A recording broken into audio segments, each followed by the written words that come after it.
Hello guys, this is Spicy Bill. Welcome back to the part 2 of the Bandai Gundam Fixed Figuration Zeonography number 3009B. This one here is gonna be the Zogock turning into the Zogock, Shard Zogock into the mass-produced Zogock. So let's go ahead and disassemble this figure. Obviously this figure was made back in 2006, made in China. Original retail price anywhere between 50 to 70 US dollars, I guess. I don't know the exact price. This was released back in 2006, like I said. In 2009, this figure commands a price of over 120 US dollars on eBay. And I think it's pretty firm. I don't think you're gonna find one of these for less than $120. So it's gonna go ahead and disassemble this guy. It's really nice. And I'm not just saying that because I'm trying to sell you this figure. Because I do actually plan on keeping it. So, yeah. Alright, so let's go ahead and disassemble this section right here. This one is actually not too difficult. Unlike the gun cannon, which you have to pretty much disassemble the whole figure. This one you only need to disassemble. Well, it just don't have that many parts. You still have to pretty much disassemble the whole figure itself. Okay, so we get down to the core block here. We're gonna go ahead and just pull off the arms right here from this joint hopefully without breaking that peg. Be very careful. Like I said before, these pegs they feel super solid, but I wouldn't risk it. So anyway, let's go ahead and pop this off. Oh, there we go. And let's go ahead and pop this off. Now we have the core block. So with the core block, let's go ahead and attach the motor eye.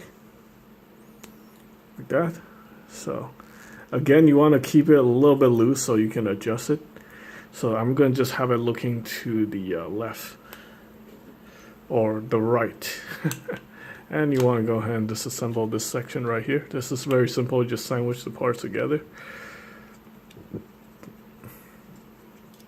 Make sure the tabs line up, of course. And there we go.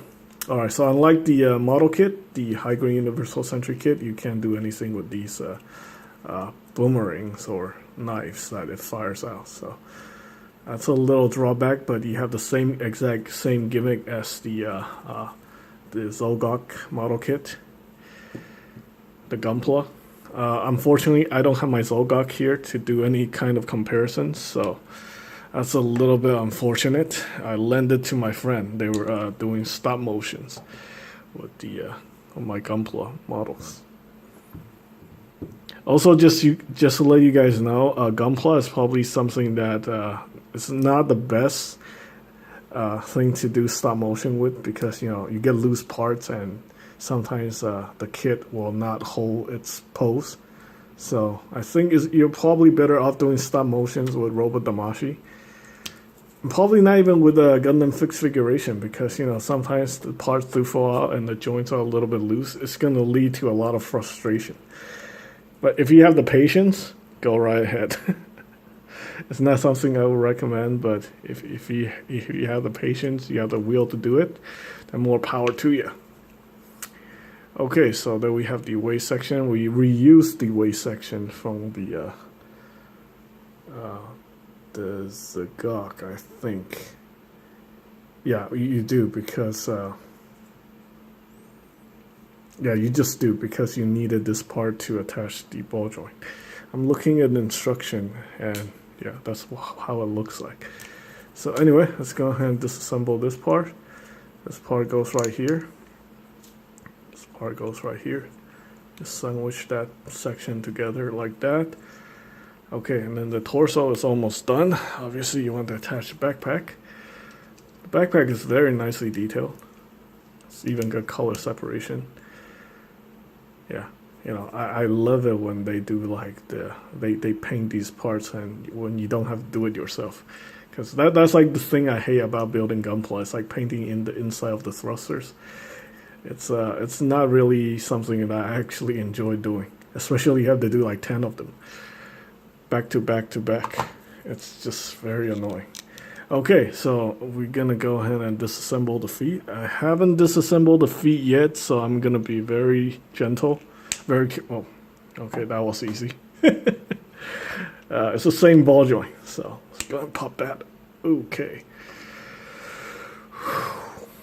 I don't know. I just have a lot of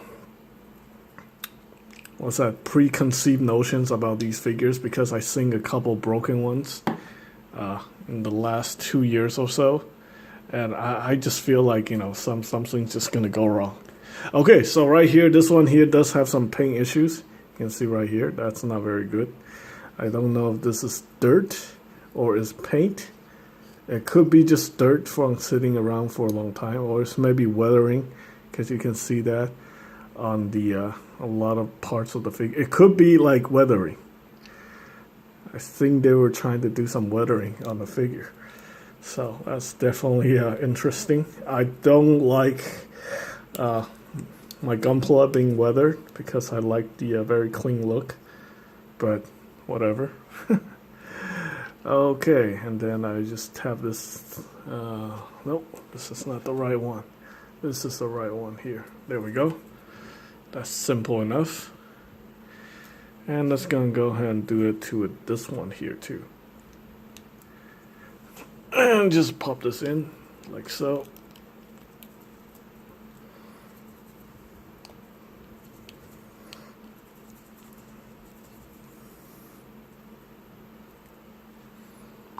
And the leg should be done. I didn't screw anything up, I think. Yeah, that's pretty easy. Those joints though still worries me. I don't know why. Just preconceived notions. Okay, and then we're gonna go ahead and test this part right here. Like that, like that. Thing like that. Yeah, those tabs just lines up right there. There we go. Yeah, I think that's right. Just gotta pop the arm in there. Oh. Come on, come on. Oh. Let's work that in. Yeah, those okay, I'm concerned about those joints. That's it. That's my only major issue with the Gundam fixed figuration. Not just for the Zogock, also for the gun cannon too.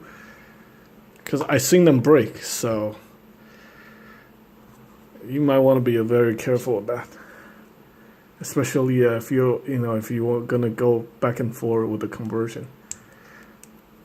I think out of all of them, I think the Zogock is actually my favorite form. I do like the AUG. I think it looks cool. Maybe if I can duplicate the core block, I will make the AUG as a separate unit. I actually seen a YouTuber that did that. So that's actually not difficult to do. I know how to do resin casting. So yeah, just make a mold of it, and then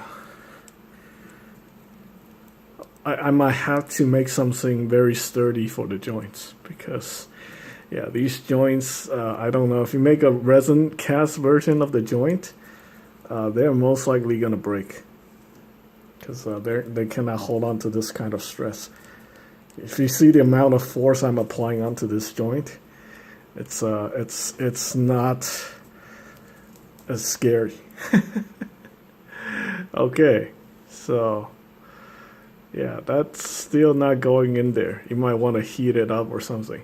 But anyway, I want to talk about this gimmick right here for the forearm. Obviously, you have these multi-segmented parts where you can take it apart, and you can basically, add these extra parts to it. So you can do that whole rocket punch gimmick if you want to.